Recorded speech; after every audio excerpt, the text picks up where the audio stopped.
Hello friends, देखिए जैसा कि हम सब जानते हैं कि हमें एक्सप्रेस करने के लिए एक लैंग्वेज में कमांड रखना बहुत ज़रूरी है और अक्सर हम अपनी नेटिव लैंग्वेज में ही एक्सप्रेस करते हैं। जैसे हम इंडियंस हिंदी भाषा में या स्टेट्स में बोली जाने वाली रीजनल लैंग्वेजेस का यूज़ करते हैं, ऐसे ही अमेरिकन्स इंग्लिश लैंग्वेज में कन्वर्स करते हैं और ऐसे ही और भी कंट्रीज में देखा जाता है। लेकिन फिर ऐसा क्यों है कि इंग्लिश बोलने पर हम इतना स्ट्रेस देते हैं? क्यों हम जितना भी ट्राई कर ले इंग्लिश में बात करना हमारे लिए एक बहुत बड़ा टास्क बन जाता है? अगर आपको भी ऐसा लगता है तो आज मैं आपके साथ शेयर करूंगी कि कैसे आप कॉन्फिडेंटली और फ्लुएंटली इंग्लिश में बात कर सकते हैं और अपनी पर्सनल और फॉर्मल कॉन्वर्सेशंस को इम्प्रूव कर सकते हैं।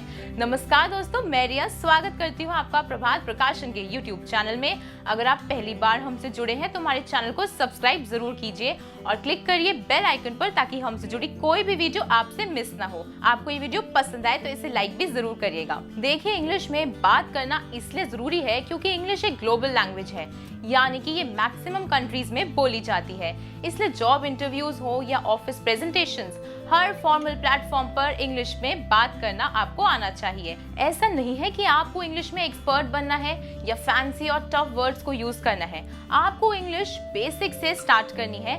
धीरे धीरे आप अपना लेवल बढ़ा सकेंगे।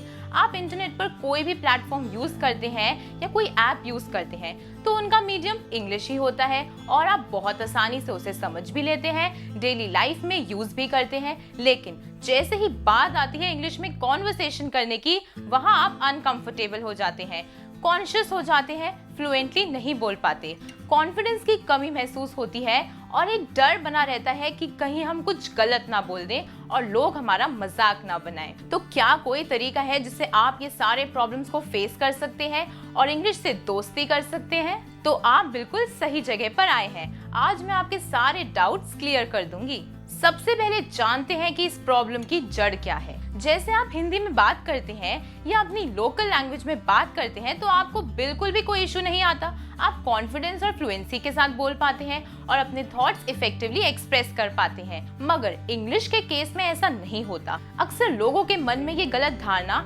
यानी कि मिथ बना होता है कि उन्होंने इंग्लिश लैंग्वेज पढ़ी नहीं है, उन्हें ग्रामर के रूल्स नहीं पता तो वो कभी इंग्लिश में बात ही नहीं कर सकते। मगर थोड़ा सोचिए, बचपन में अगर आपको प्यास लगती थी और आप बोलते थे कि मुझे पानी चाहिए, तो क्या आपने ये कहीं से सीखा था? कोई रूल लर्न किया था? ऑब्वियसली नहीं। आपने ये सब कुछ सिर्फ ऑब्जर्वेशन से सीखा। जैसी लैंग्वेज हम सुनते हैं हम धीरे धीरे उसे सीखने लगते हैं। इसलिए हिंदी बोलने में हमें बिल्कुल भी एफर्ट नहीं लगता क्योंकि आप सोचते हिंदी में हैं और बोलते भी हिंदी में हैं। इसलिए आपकी फ्लुएंसी बन जाती है। आप बिना रुके बहुत अच्छे से खुद को एक्सप्रेस कर लेते हैं। लेकिन इंग्लिश में ऐसा नहीं होता क्योंकि हम सोचते तो हिंदी में हैं पर बोलते इंग्लिश में हैं। यहाँ आपकी थॉट प्रोसेस की चेन ब्रेक हो जाती है और आप बात करते करते ब्रेक्स लेने लगते हैं, कॉन्शियस हो जाते हैं। इसके साथ ही दूसरा इशू हम ये भी फेस करते हैं कि हम इंग्लिश इस डर से नहीं बोलते कि हम गलत ना बोल दें और लोग हम पर हंसे ना। यानी कि आप इंग्लिश बोलने से ज्यादा सही इंग्लिश बोलने पर फोकस करते हैं। कभी आप किसी फॉरेनर से बात करिए, वहां आपको बिल्कुल फील नहीं होगा कि आप सही बोल रहे हैं या गलत, क्योंकि वहां आपका मोटिव होता है अपना मैसेज कन्वे करना और सामने वाला भी मैसेज पर ही फोकस करता है। लेकिन अपनी सराउंडिंग्स में जब हम कन्वर्स करते हैं तो वहां हमारा मोटिव होता है गलती ढूंढना और वही हम फेल हो जाते हैं। तो प्रॉब्लम तो हमने समझ ली है, मगर अब इसका सॉल्यूशन क्या होगा? आप जरूर YouTube पर वीडियोस देखते होंगे, how to speak in English, learn English in 10 days. आप खुद सोचिए, क्या कुछ दिनों में आप इंग्लिश बोलना सीख सकते हैं? सो फ्रेंड्स, सबसे पहले तो आप प्रॉब्लम की जड़ को मिटा दीजिए। इंग्लिश में बोलने के लिए इंग्लिश में सोचना शुरू कर दीजिए। यानी कि जब आप खुद से बातें करते हैं तो अपने मन में छोटे छोटे सेंटेंसेस इंग्लिश में बनाइए।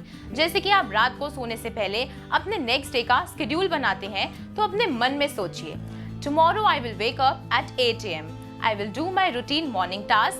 I will take a healthy breakfast. By 11 AM, I will rush to my office and so on. देखिए ये कितने इजी वर्ड्स हैं। हम इन्हें जानते हैं, समझते हैं, मगर यूज नहीं कर पाते क्योंकि हमें इंग्लिश में सोचने की आदत नहीं है। इसीलिए इंग्लिश सीखने के लिए आपको किसी और से बात करने की जरूरत नहीं है। आप सबसे पहले खुद से इंग्लिश में बात करना सीख जाइए। जो भी थॉट्स आपके मन में हैं, उन्हें इंग्लिश में ही फ्रेम कीजिए। अब आपके मन में ये डाउट आएगा कि मैं कहाँ मिस्टेक्स कर रहा हूँ, वो मुझे कैसे पता चलेगा। तो उसके लिए आप बिल्कुल मत सोचिए। देखिए, सही बोलने से ज्यादा मैटर करता है कंफर्टेबल फील करना, और इसके बाद आप अपनी मिस्टेक्स पर भी काम कर सकती हैं। जैसे एग्जाम्पल ले लीजिए इंडियन क्रिकेटर्स का, तो ये स्मॉल टाउन से आते हैं। इंग्लिश बोलने का इन्हें बिल्कुल भी एक्सपीरियंस नहीं होता। स्टार्टिंग में अपने इंटरव्यूज में ये बहुत फंबल भी करते हैं, मगर धीरे धीरे बोलने की प्रैक्टिस के साथ ये बहुत फ्लुएंटली इंग्लिश में बात कर पाते हैं। और आप कह ही नहीं सकते कि इन्होंने इंग्लिश मीडियम से स्कूलिंग की होगी। यानी कि आप किसी भी एज के हो या किसी भी मीडियम में आपने पढ़ाई की हो, आप इंग्लिश सीख सकती हैं। एंड एक बहुत फेमस कोट है friends, learning has no age bar, यानी कि सीखने की कोई उम्र नहीं होती, बस नियत होनी चाहिए। आप कोई भी स्किल के मास्टर बन सकती हैं। दूसरे स्टेप में आप इंग्लिश में बोलने की ज्यादा से ज्यादा प्रैक्टिस कीजिए। जैसे अपने डेली रूटीन में आप व्हाट्सएप पर चैटिंग तो जरूर करते होंगे, आपका कीबोर्ड भी इंग्लिश इनपुट लेता है, मगर आप लिखते समय हिंदी में ही लिखते हैं, तो ऐसा कम कर दीजिए। शॉर्ट सेंटेंसेस लिखिए, मगर इंग्लिश में लिखिए, आपको बहुत फर्क दिखाई देगा। इसके बाद आप रोज कोई एक टॉपिक लीजिए, अपनी पेन और डायरी उठाइए और उस पर लिखिए। जैसे आपका टॉपिक है, मान लीजिए माई सेल्फ, तो अपने बारे में आप इंग्लिश में लिखिए। एग्जाम्पल, जैसे कि अगर आप एक स्टूडेंट हैं तो लिखिए I am a student, I study in XYZ college, I am pursuing ABC course from that college. Then आप लिखिए what are my hobbies, what is my dream job, what are my goals, what are my failures and accomplishments, who is my role model. अपने बारे में जितने ज्यादा से ज्यादा topics पर आप लिख सकते हो उन्हें लिखो। इनसे आपको इंटरेक्शन करने में आसानी होगी। इसके बाद आप कभी स्पोर्ट्स, एंटरटेनमेंट या कभी पॉलिटिक्स में से भी टॉपिक्स ले सकते हैं। उसके बाद देखिए, आप इंग्लिश कंटेंट देखना शुरू करिए और पढ़िए भी, जैसे कि English series, news channels, newspapers, journals, magazines and so on. Proficient speakers को सुनिए, जैसे कि रवि शास्त्री, शशि थरूर, और इनसे सीखिए कि वर्ड्स की प्रोनाउंसिएशन कैसे की जाती है। इसके साथ ही आप सीखेंगे इंटोनेशन, यानी कि सेंटेंसेस किस रिदम में बोले जाते हैं, बोलते समय हमारी पिच कैसी होनी चाहिए, कहाँ हमें लो पिच रखनी है, किस वर्ड पर हमें स्ट्रेस देना है, ये आप सीख जाएंगे। जैसे एग्जाम्पल लीजिए एंगर, तो यहाँ आप स्टार्टिंग में स्ट्रेस देते हैं और बाद में आपकी पिच लो हो जाती है। दोबारा बोल के देखिए एंगर। उसके बाद नेक्स्ट वर्ड है वंडरफुल। यहाँ भी वंडर वर्ड पर हम ज्यादा फोकस करते हैं और फुल को हम कम स्ट्रेस देते हैं। यही आर्ट है इंग्लिश स्पीकिंग की, जो आप धीरे धीरे सुनने से और पढ़ने से सीख जाएंगे। अब नेक्स्ट स्टेप है कि आप कॉमन इंग्लिश फ्रेजेस सीखिए। जैसे आप किसी से मिलते हैं तो आप कहते हैं हाउ आर यू, इसकी जगह आप ये भी पूछ सकते हैं how have you been, what's up with you. अगर कोई आपसे ये क्वेश्चन पूछे तो उसके रिप्लाई में आप कह सकते हैं I am pretty well, what about you, I am doing great, I am doing well. इसके बाद अगर आपको किसी बात के लिए हाँ कहना है या कंफर्मेशन देनी है तो आप जनरली ओके वर्ड का यूज करते हैं। वहाँ आप कह सकते हैं all right, yes it sounds good to me, certainly.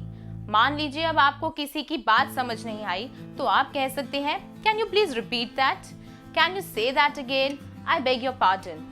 इसी तरह अगर हर टाइप की कॉन्वर्सेशन के बेसिक सीखना चाहते हैं तो प्रभात प्रकाशन की बेस्ट सेलर बुक्स में से एक है स्पोकन इंग्लिश डाइजेस्ट। इस बुक को आप पढ़ सकते हैं। इस बुक को लिखा है फेमस ऑथर रश्मीत कौर ने। इस बुक में है 101 English conversations. Yes friend, you heard it right. इसमें पर्सनल से लेके फॉर्मल और ग्रुप कॉन्वर्सेशंस तक सारी टाइप की कॉन्वर्सेशंस कवर की गई है। और इस बुक की खास बात यह है कि हर कॉन्वर्सेशन को डायलॉग वाइज हिंदी से इंग्लिश में ट्रांसलेट किया गया है। बहुत ही इजी और सिंपल वे में सेंटेंसेस दिए हुए हैं जिन्हें पढ़ के आप अपनी कॉन्वर्सेशन स्किल काफी इंप्रूव कर सकेंगे।